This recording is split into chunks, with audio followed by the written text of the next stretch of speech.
Mesdames et messieurs, 6 institutions étatiques s'engagent pour améliorer la qualité de service.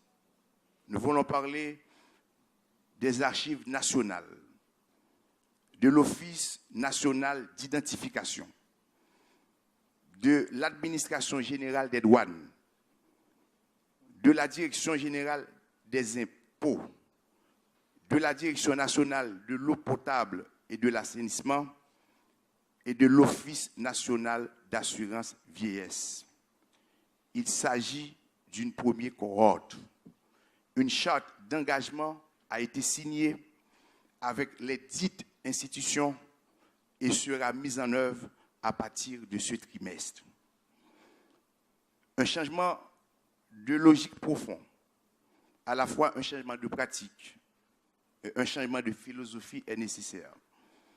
Il s'agit donc en somme d'un changement qui entend enclencher une dynamique de transformation de l'action publique en renforçant le cadre d'une relation de confiance entre l'administration publique et les usagers du service public. Des usagers exigeants, mais aussi responsables, qui évitent toutes les formes de corruption pour l'obtention des services et qui dénoncent les irrégularités et les abus dans le fonctionnement. Nous avons donc affaire à un changement de culture organisationnelle et institutionnelle qui se veut indispensable.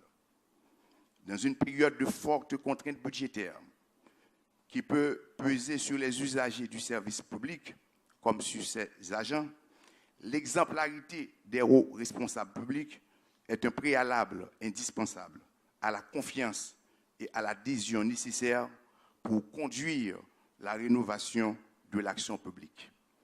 Aucun programme de modernisation ne peut réussir sans investissement pour concevoir et développer les nouvelles façons de mener l'action publique et d'accompagner le changement. Une grande partie de la réussite de l'entreprise tiendra sans doute à l'engagement au plus haut niveau de l'État.